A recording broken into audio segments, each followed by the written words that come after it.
This is India's treasure, India's asset.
I was a bit disturbed that such beauty is going to be destroyed.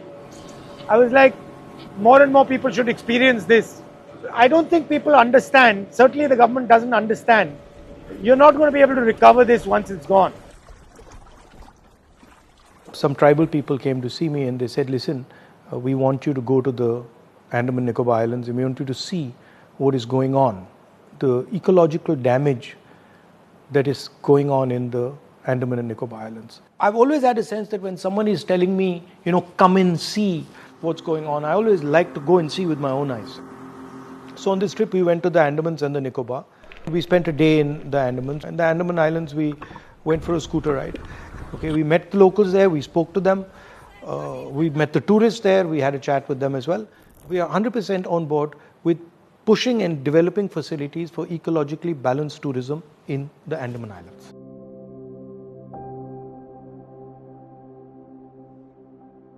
So I went to the Nicobar Islands, and to put it in perspective, we landed at INS Bars and they said, listen, we're going to go to the site of this project. Imagine that you're driving straight in a car for 40 minutes in the most pristine forest. That's the size of the project that they're building. Now, what is the plan? The plan is you cut these thousands and thousands of trees and you illegally ship them out and you make billions and billions of dollars, and you use that money to build your hotels, your casinos, and your little real estate play. That's what's going on. 161 square kilometers. Please understand this. This is 4 times New Delhi. Okay? And they're building this project in the most pristine ecological environment this country has. And they're snatching away the land from people who are made to settle there, and they're snatching away the land from tribals. Now, INS Bars, which is the Navy base that the Congress party has built, for 5 years has been asking for an expansion. If you want to make an argument, or you want to make a military argument, then absolutely expand INS Bars. Make it as big as you want. Okay? And by the way, there is no need to cut rainforest in INS Bars. I've seen it. Because around the INS Bars, there is plenty of land that you can expand. INS Bars is also on the coast. The point is that they want to help Mr. Adani. And these criminals are hiding behind the Navy, behind the forces, to steal Indian land. That's what's happening. They're saying they want to build a port, a transshipment port.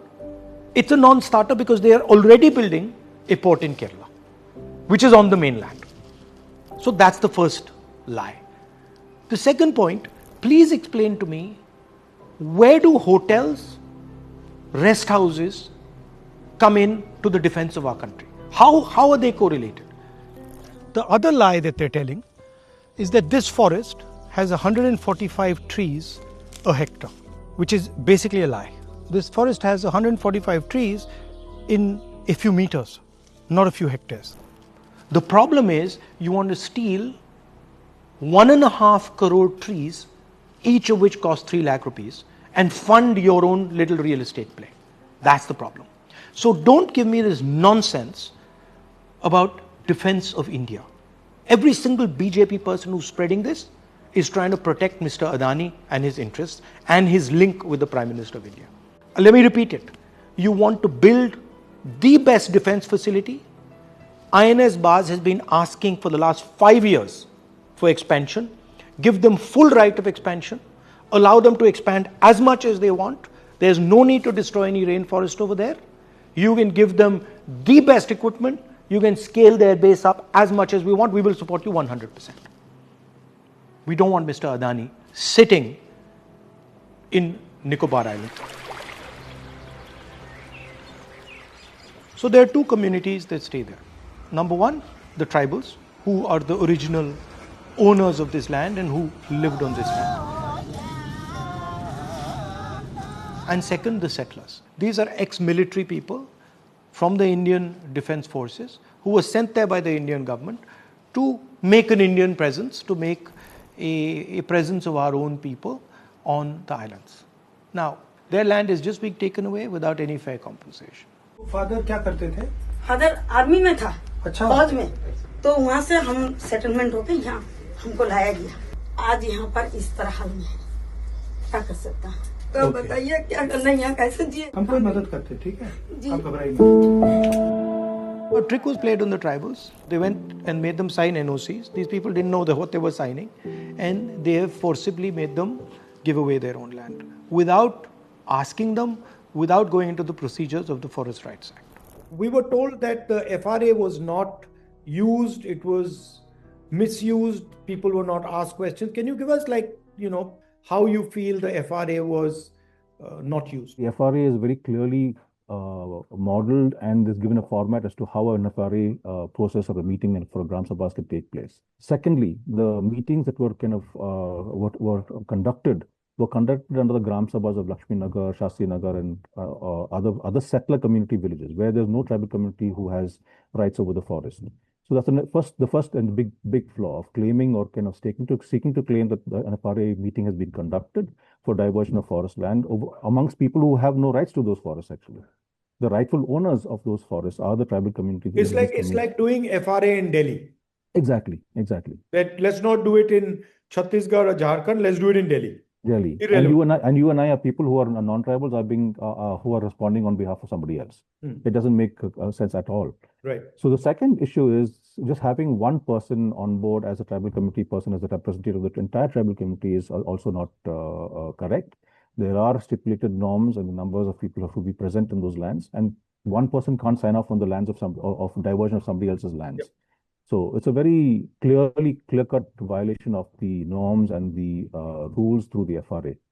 In 2018, under the aegis of the Niti Aayog, there was a subcommittee formed. I was also part of it, and our objective was to try and record and report on from the ground as to how the tribal communities responded to this entire proposal. And it is very clear that the settler communities had a yearning for development, and they still do. They have been denied and been apathetic to the developmental needs of the community there. Whereas the Nicobaris were very clear that they did not want tourism on in their villages or their land. They wanted to be left alone to carry on their own lives. And most important was actually the Shompen, who we interviewed and got on camera. किनारे में सफाई करके इधर बना होता है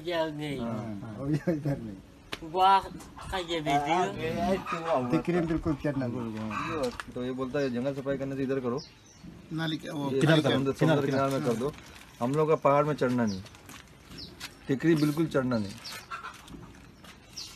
Shompen, both women and men, only one man is there in the video which is not made public, but where both the old lady and the man says, please do not come into our forest. These are our forests where we feed our children. And that voice has not been adhered to or heard from the people concerned. Tell us a little bit about the destruction of coral and, this idea that they suddenly said the coral doesn't exist. I mean, I was shown a older map of coral and then a new map where suddenly there's no coral. It's true that if you compare that map between 20 and 21, corals have disappeared, which definitely raises sort of serious concerns. Another interesting point is that these reefs are fringing reefs. So in official documents that where they've changed the map, they've also called these reefs as atoll reefs. which is not true. These are all fringing reefs. They start growing from as shallow as 1 feet, and they go down up to 25 meters. And they, of course, grow in areas where they need sunlight, because the animals, they need photosynthesis. So they grow in up to 25 meters. So they are found everywhere. And definitely in terms of damage, if there is a proposed project goes ahead, there's definitely going to be big impact to the corals.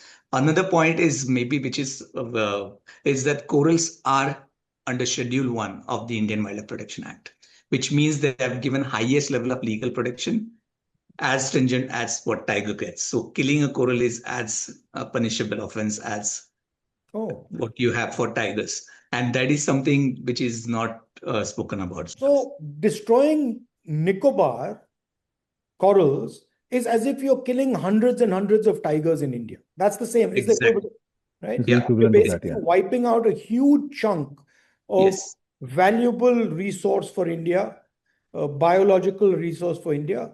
And it's similar to essentially destroying Project Tiger. Coral reefs, of course, they provide home to variety of associated organisms. So that's also something to consider. And some of the species are endemic. They're not found anywhere else. So there are a lot of associated fauna which will also get impacted. And one more point which I want to mention is that sort of coral reefs, when we talk about it, of course, they provide habitat, they boost fish diversity, all of that is there, but they also sequester a lot of carbon. Right. So they are big carbon sinks. So they are very important from that point of view. So it's not just biological diversity or the spectacularness, but there is also the role, the ecological role that they play. You know, whenever someone comes to me and says, oh, I just went for a holiday and I went to the ocean or to the seaside, I always tell them that no, you actually haven't seen the sea. Then the reason I say that is because when I was about 16 years old, I went to the Andaman Nicobar Islands, and for the first time, I saw a sea that I had never ever seen. Completely blue, clear, transparent water. You could look down, 50, 60, 70 feet, and you could see the bottom of the sea. For many years, for me, that was what was the sea. We went to Barren Island for a dive, which was absolutely fantastic.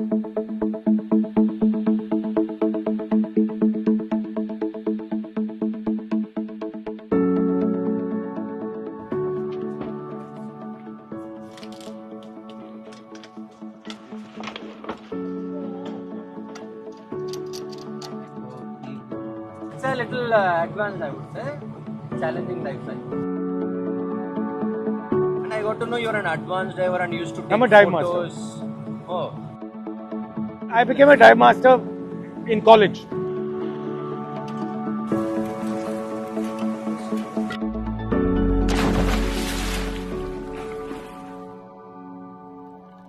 I really enjoyed diving for 2 or 3 reasons. One is it's technical. If you are an experienced diver, you're generally diving on the edge. You're diving close to where risk is. So I like that aspect of it. It's like another planet. The fish are doing their own thing. Each one has its own little sphere. They're fighting with each other. They're running from each other. They're friendly.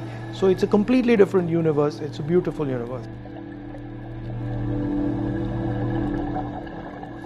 In fact, pretty much anybody who's seen it with his own eyes is hooked. So for me, swimming or diving or free diving are going back to your origins and being comfortable in your roots. And that's how I think about forests or animals or jungles. This is not something that is detached from us. This is part of us. I learned this from the tribals. One day I was having a conversation with some tribal people and I asked them, why are you getting so upset if they're cutting trees? And one of the tribal ladies says to me, you don't understand. But when they cut trees, it's as if they're cutting us. It's as if they're cutting my own stomach. And that's actually the reality. Because what people don't realize is when you go around cutting trees, when you go around killing animals, you're actually cutting yourself. And you might not see the consequences of this immediately, But you will see the consequences of it 10 years, 15 years, 20 years later. Certainly your children and their children are going to see the consequences. Also, the thing is, in our philosophy, unlike the Western philosophy, you can listen to the sea, you can talk to the sea. In Western philosophy, the sea is something to be exploited, something to be used, something to be conquered. In our philosophy, you are the sea.